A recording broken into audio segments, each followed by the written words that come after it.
The other root cause is a widespread poverty, and sanction, against the impoverished nation puts more fuel. But you can't deal with those root problems, can you, if you have no purchase on the regime itself? So to get the purchase on the regime, you seemed to recognise that sanctions worked, but are you saying that actually there's nothing we can do about China and India? They're out of our remit, they're out of our control. I mean, can't they be persuaded that for Burma, actually, that's a good thing as well, and to start moving that way? Yeah. Well, first of all, I have publicly come out against what I advocated for 10 years, working in support of the democracy opposition. I am now categorically against sanctions, because it has made our problem worse. And also, you have to understand, the regime has dug in its heel. It is in a position to do so because it has two veto-wielding powers on its side, Russia and China. In the UN. Exactly, yeah.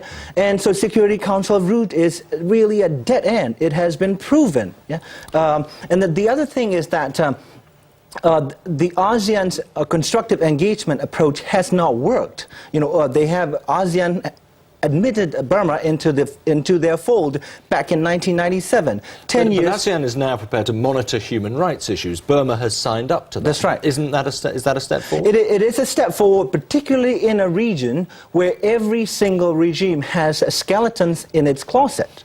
And ASEAN is not a club of democracies and liberal democratic polities. ASEAN was started out by autocratic regimes. And so I think, I'm not saying that there is no solution, but I think we need to take a step back and look at, basically we need to go back to the drawing board and say, look, the problem isn't, human rights are the violations are the byproduct of this long-running conflict, and so we need to start looking at how do we address the conflict in Burma? How do we help de-escalate the nationwide conflict between the rulers and those who are citizens? Right, okay. Big question there, which we are going to hopefully pursue in the course of the programme. Let me just remind you, this is Have Your Say. We're live around the world on World Television, World Service Radio, and on the website, of course, bbcnews.com/Have Your Say. I'm sure you're aware now, we're discussing the recent unrest in Burma and what to do about it. Sanctions, no sanctions, dialogue,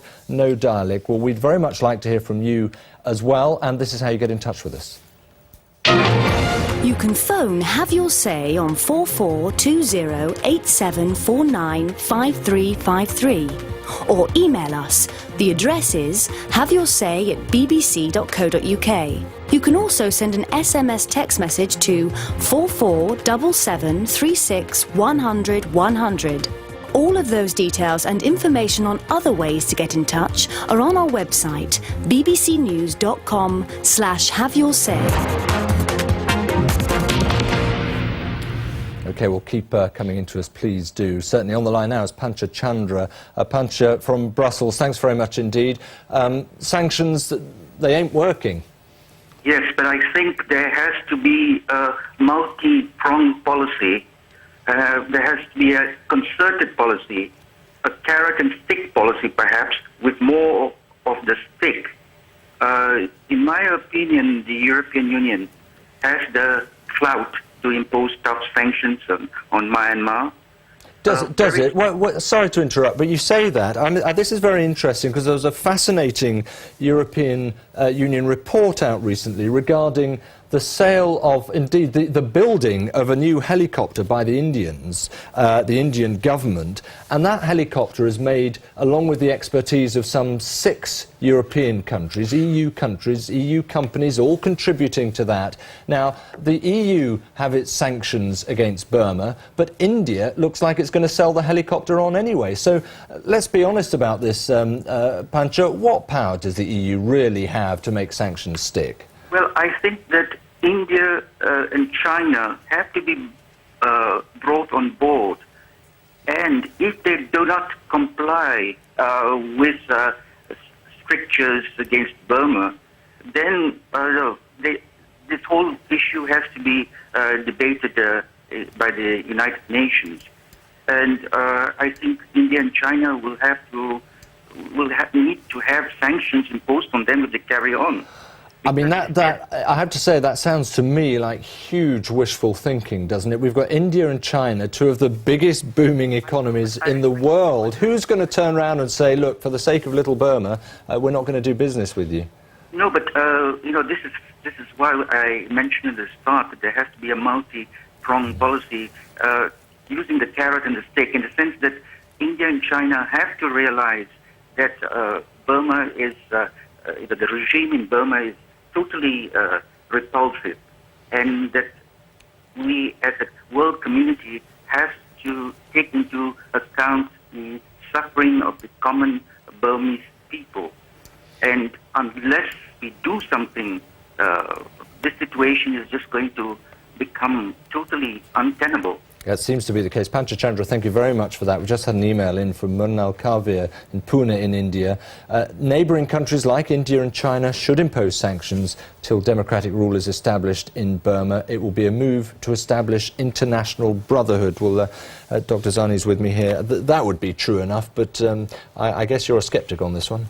Well, I think I would say I'm a pragmatist, and also, like, we have to look at the history of our country, and this is a post-colonial country that has been mired in both conflict and poverty. And, in a conflict situation, taking a moral side rather than finding a way to help de-escalate all sides, it's really an act of hostility. However, like a moral we feel that we are towards the Burmese opposition and Burmese people. They need moral support. There's absolutely no question. But taking a moral stand is different from pushing effectively for a particular moral objective. And in a conflict situation, sanctions is perceived by the generals as an act of open hostility at best and act of war, at worst. And so, there are legitimate sets of concerns that the generals have. Understanding their concerns does not mean that we need to accept or we need to defend them.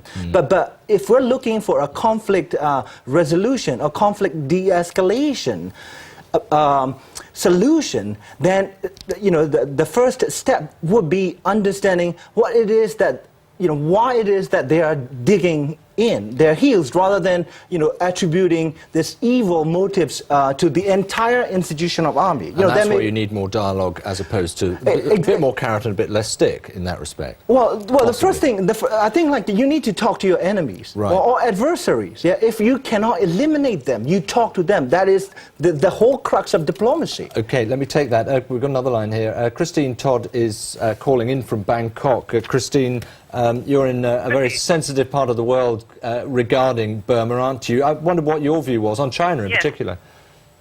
Yes, well, I mean, I've lived in Hong Kong for many years, and I've lived in Bangkok for some years, and I know quite a lot of people, from I don't like the word Myanmar, but Burma. These are fabulous people. What I would say is that ASEAN have got to get off their bottoms, and so have the UN. And not only those two bodies, but the rest of the world have really got to think of what we're going to do, because we cannot allow people to go into some, something worse than they're into now, which is pretty grave. These people don't have enough to eat. These people are being starved off the ground, and this regime is a disgrace. Okay, well, I mean, your view clearly, Christine, is something. Sorry, but let me ask this: something must be done. That is your view. Is it your view that? No, wait. Is it your view that sanctions should be? Can I just get my question in? I want to have my say as well on this program. Is it the case that you think there should be more sanctions, a hard line? Or, as we've heard from Dr. Zarni here in the studio, that there should be also a greater recognition of what the problems are within the regime to try and deal with them in perhaps a slightly more sensitive way. We're talking about people coming in and plundering the country.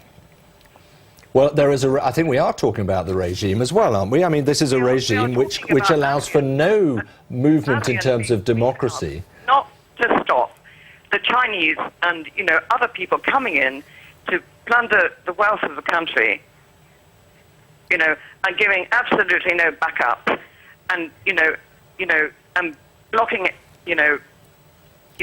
the UN on every mission that they've run, actually, to sort of protect the rights of the Burmese people, and they haven't done it. Okay, Christine, thank you very much indeed. Some very passionate views coming from Christine there, clearly. Dr. Peter Scher is on the line from Luxembourg. Peter, thanks very much for joining us. And what is a pretty heated debate from time to time, your view? Yes, my wife and I visited Burma, Myanmar, if they like to call it. We went there in beginning of July, and we were surprised at obviously the poverty that the people lived in out in the countryside. But it's very much a mend and make do society, so they really have learned to sort of handle this sort of poverty. And I feel that if you apply sanctions, more draconian, it's those people who are going to suffer, because they have absolutely nothing at the moment, and they will just get sort of a starvation. You've seen the case in North Korea, the sort of what sanctions have done there with the Americans. The population of the people who have suffered, not the regime itself. So I agree with your commentator in the studio that I think you need to have a dialogue, and you need to have a dialogue with the countries like China and India, who are the main supporters of this regime at the moment. And it's only with their power and their influence that you can, in fact, get any sort of changes and any sort of improvement for the people in that country. Okay, Peter, thanks very much indeed for that. A couple of more emails here. One from Neil Thang from St. Catharines in Canada. The military regime will never bow before foreign pressure. We need urgently a tougher stance on Burma by the global community, especially from regional powers like China, Japan, India and the ASEAN countries. My answer is military intervention or internal uprisings like 1988. Well, that's one view. This is from John in Baltimore in the US. If the Burmese people want change, they will force the issue. If we push sanctions, the people will hate us. If we use force, the people will hate us. The Burmese people can fix their own problems. They don't need the West to get involved and make things worse. Dr. Zarni, what do you make of those two comments? Either military intervention or leave well alone.